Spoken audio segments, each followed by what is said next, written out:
So what do you do when the clutter problem that you're facing is not about your own clutter, but it's about other people's clutter? It's a complicated question, and there is a good reason why this is not the regular topic of discussion here. You have a lot more power when you're dealing with your own clutter than when you try to get involved in anyone else's. And people regularly come to me with questions on what they can do, and it's not even clear from what they've looked at so far whether they can do anything or not. So what I want to do today is give you 4 key questions that will help you assess whether other people's clutter is something you can do something about, or whether it's a case of having to let it be. Before I get to those questions, though, I want to really emphasize the importance of working on your own clutter. Clutter is karma. If you've learned a little bit about karma, you have heard that you should work your own karma and do not try to work anyone else's karma. When it comes to clutter, that means work your own clutter. Don't try to work anyone else's clutter. And why is this a spiritual principle? Well, there are several ways of putting it, but I think the simple way to explain it is that when you get involved with other people's karma, it's almost always as a distraction. It's a way to avoid facing your own karma. And facing your own karma, that is how you make progress in life. When it comes to clutter, facing your own clutter is how you make progress on clutter. So, are you using other people's situations as a distraction? If you're getting involved in their clutter, there is certainly a chance that you might be doing that. And of course, the questions I'm about to give you will help you get a clearer sense of that. So the first question, whose clutter is it? And the second question, whose space is it in? Whose clutter is it? Whose space is it in? And just addressing these first 2 questions, you have to start to recognize the limitations of your own information and your own point of view. Because you really have to address these questions from the point of view of the person who you're hoping will do something.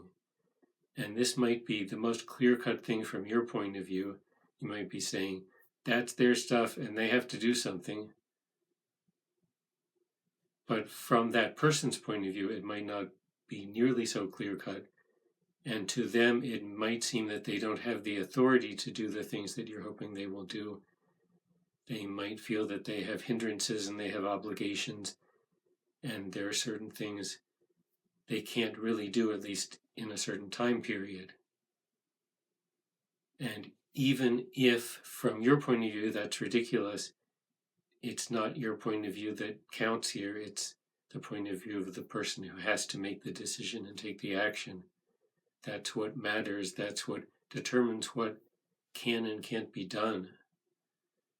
So the limitations of your own information, something might seem obvious from your point of view, but not be the answer that another person needs. And then the other 2 questions, more to do with you. Question 3, who is being affected? In other words, this clutter, this thing that you've identified as clutter, even though it's not necessarily your call to make, is affecting someone, or you wouldn't be bothered by it. But do you think it's affecting the person who has it or other people around them? Is it affecting you directly? Is it affecting you indirectly? Is it affecting you only in the sense that it's affecting your opinion of the people involved? So what is the impact? How are people being affected? Who's being affected? What is the cost of all that? And you have to guess at these things, of course. And then question 4, what is your position in this whole matter? And by position, I don't mean opinion, because everyone has an opinion. but what is your angle that makes you involved in it? Is this stuff in your space? Well, that gives you a position, right? You're responsible for your space. So if the clutter is in your space, you have to do something about it. Or is it in a shared space that you're involved with? Or is it that you gave someone bad advice and persuaded them to get stuff that you now realize won't help them, and you regret the advice and now you want to walk it back and persuade them to get rid of the stuff that you persuaded them previously to get? So that's a position, and that may give you the leverage to get the outcome you want. But be clear on what your position is and what angle you can bring to bear on the situation, because that will help you determine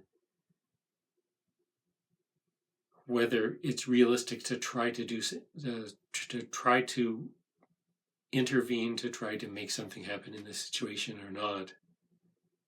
It is very much a humbling thing when you're trying to deal with people's clutter, when you're looking at someone else's clutter and saying you wish you could do something. It is so hard to get a handle on your own clutter, several times harder to make a difference in anyone else's clutter. And even if you have to do something because you are directly impacted, it could very well be that the thing you have to do is remove yourself from the situation. So bear that in mind when you're first getting started in intervening in someone else's clutter. Be realistic about what persuasion you can bring to bear and what other options you may have if you're being directly affected by something. So other people's clutter, stay out of that topic when you can. When you have to address it, know that you're not in control of the situation and it may not come out the way you want or the way that seems right to you or the way that would be in your best interests. It's all very complicated.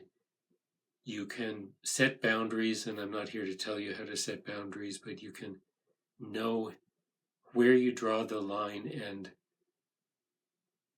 what you're willing to put up with, what you stand for and what you don't.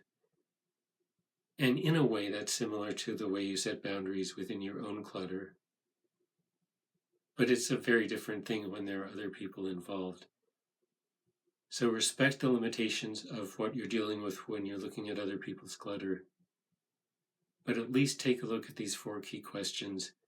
Whose clutter is it? Whose space is it in? Who is being affected? And what is your position? Then decide whether you're in a position to do anything.